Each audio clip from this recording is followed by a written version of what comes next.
Friends, మీరు కల్కి movie ఎంతమంది చూశారు? ఆ మూవీలో మీరు చూసుకున్నట్లయితే కనుక ఒక గొప్ప కావ్యం అయితే ఉంటుంది, ఒక గొప్ప పద్యం అయితే ఉంటుందన్నమాట. సో క్లైమాక్స్లో చూసుకున్నట్లయితే కనుక మరి మన కమల్ హాసన్ గారు, విలనైన కమల్ హాసన్ గారు అర్జునుడి గాంధీవాన్ని పట్టుకుని సో మరి ఒక గొప్ప కవితని చెప్తారు. అదేంటంటే వస్తున్నాయి వస్తున్నాయి జగన్నాథ రథ చక్రాలు వస్తున్నాయని చెప్పేసి క్లైమాక్స్లో ఆ యొక్క కలిపురుషుడైనటువంటి మరి మన కమల్ హాసన్ గారు చెప్పేటువంటి ఆ డైలాగ్కి ఎంత అర్థం ఉందో తెలుసా? దాని వెనకాల ఉన్నటువంటి అర్థాన్ని కనుక మీరు తెలుసుకున్నట్లయితే మరి ఆ యొక్క రచించినటువంటి ఆ యొక్క వ్యక్తి గురించి తెలుసుకున్నట్లయితే మీకు గూస్ బంప్స్ వస్తాయి. సో మరి దాని గురించి తెలుసుకునే ముందు మా ఛానల్ ఎవరైనా కనుక ఫస్ట్ టైం చేస్తున్నట్లయితే కనుక సబ్స్క్రైబ్ చేసుకుని పక్కన ఉన్న బెల్ ఐకాన్ క్లిక్ చేసేయండి. మా ఛానల్ చూస్తున్నారు కానీ సబ్స్క్రైబ్ చేసుకోవట్లేదు. అలాగే ఈ వీడియోని లైక్ చేసి స్కిప్ చేయకుండా చివరి వరకు చూడడానికి ట్రై చేయండి. సో మరి కల్కి మూవీలో కలిపురుషుడిగా నటించినటువంటి కమల్ హాసన్ గారు మరి సినిమాలో ఉన్నటువంటి కొద్దిసేపు అయినా కానీ 2-3 సీన్లో ఉన్న మరి తనదైన శైలిలో ఎంతోమందిని ఆకట్టుకుంటారు కదా. సో మరి తనదైన విలనిజం క్యారెక్టరైజేషన్తో ఎంతోమందికి ఆ మూవీకి ప్రాణం పోసినటువంటి ఆ యొక్క కలి క్యారెక్టర్లో చెప్పేటువంటి ఆ డైలాగ్ వస్తున్నాయి వస్తున్నాయి జగన్నాథ రథ చక్రాలు వస్తున్నాయని. మరి నిజానికి ఈ యొక్క కవిత అనేది ఎక్కడి నుంచి వచ్చిందో తెలుసా? శ్రీశ్రీ రాసినటువంటి ఆ యొక్క మహాప్రస్థానం అనేటువంటి ఆ యొక్క బుక్లోంచి అయితే రావడం జరిగింది. ఆ యొక్క కవితకి సంబంధించి శ్రీశ్రీ రాసినటువంటి ఆ యొక్క కవిత వస్తున్నాయి వస్తున్నాయి జగన్నాథ రథచక్రాలు వస్తున్నాయి అని చెప్పేసి మరి గొప్పగా రచించినటువంటి ఆ యొక్క కవితకి ఎంతో అర్థం ఉంది. దాన్ని ఈ సినిమాలో కల్కి సినిమాలో అయితే తీసుకురావడం జరిగింది. దాన్నే మన కమల్ హాసన్ గారు అయితే చివరిలో క్లైమాక్స్లో అయితే చెప్పడం జరుగుతుంది. అసలు జగన్నాథ రథచక్రాలు అంటే ఏంటి? అసలు ఆ జగన్నాథ రథచక్రాల గురించి అప్పట్లోనే 18వ శతాబ్దంలో రచించినటువంటి శ్రీశ్రీ గారికి ఎలా తెలిసింది అనేది మనం ఇప్పుడు తెలుసుకుందాం.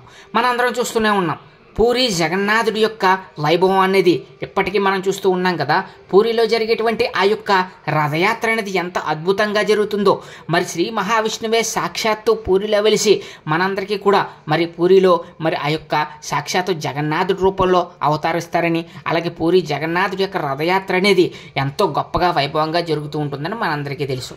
మరి అప్పట్లోనే శ్రీశ్రీ గారు ఆ యొక్క రథయాత్ర గురించి, ఆ యొక్క రథచక్రాల గురించి వస్తున్నాయి జగన్నాథ రథచక్రాలు వస్తున్నాయని చెప్పేసి అయితే గొప్పగా ఆ యొక్క కావ్యాన్ని అయితే మరి ఆ యొక్క పద్యాన్ని అయితే చెప్పడం జరిగింది. ఎంతో పవర్ఫుల్గా చెప్పడం జరిగింది. దానికి సంబంధించి వెనకాల ఏంటంటే కనుక దీని వెనకాల ఉన్నటువంటి అసలైనటువంటి అర్థం ఏంటంటే కనుక జగన్నాథుడి రథచక్రాలు అనేవి మరి ఆ యొక్క మరి జగన్నాథుడి, బలభద్రాదేవి, అలాగే మరి బలరాముడి యొక్క మరి ఆ యొక్క ఉత్సవం అనేది ఎంతో గొప్పగా జరుగుతుంది కదా.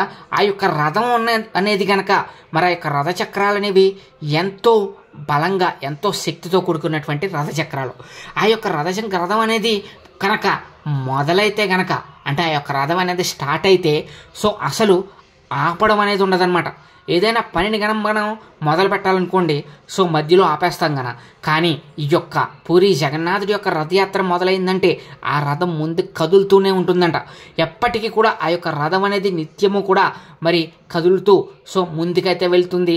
సో ఆ యొక్క రథయాత్ర కంప్లీట్ అయ్యే వరకు కూడా రథం అనేది కదులుతూ ఉంటుంది. అందుకే దానికి సంబంధించినటువంటి ఆ యొక్క రథచక్రాలు అనేవి ఎంతో గొప్ప శక్తివంతమైనవిగా మరి మానవుల్లో ఉండేటువంటి శక్తిని, దైవశక్తిని కలిపి ఆ యొక్క మానవులకు ఉండేటువంటి ఆ యొక్క శక్తిని, మానవుల్లో ఉండేటువంటి ఆ యొక్క శక్తిని మోటివేట్ చేయడానికి ఆ జగన్నాథ స్వామి యొక్క రథచక్రాలను తలుచుకుని శ్రీశ్రీ గారు మహాకవైనటువంటి శ్రీశ్రీ మహాప్రస్థానంలో రాయడం జరిగింది.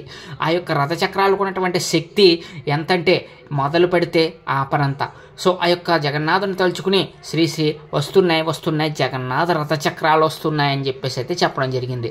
అంటే జగన్నాథ రథచక్రాలంటే మనలో వచ్చేటువంటి మార్పు, భగవంతుని యొక్క అవతరణ, అలాగే మరి మనలో జరిగేటువంటి ఆ యొక్క ఉద్యమంలో వచ్చేటువంటి మార్పు అనమాట. ఒకసారి కనుక మొదలైతే మళ్ళీ ఆగదు. ఏ పనైనా సరే మొదలు పెడితే ఆగని పని అంటూ ఉండదు.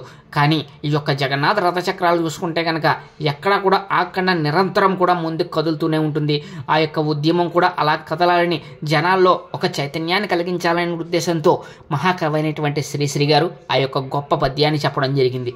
ఆ పద్యాన్ని మరి ఈ యొక్క కల్కి మూవీలో అయితే పెట్టడం జరిగింది. దాని వెనకాల ఉన్నటువంటి రహస్యం అనేది ఎంతో శక్తివంతమైనటువంటి పద్యంగా మనందరికీ శ్రీశ్రీ మహాప్రస్థానంలో వ్రాయడం జరిగిందనమాట.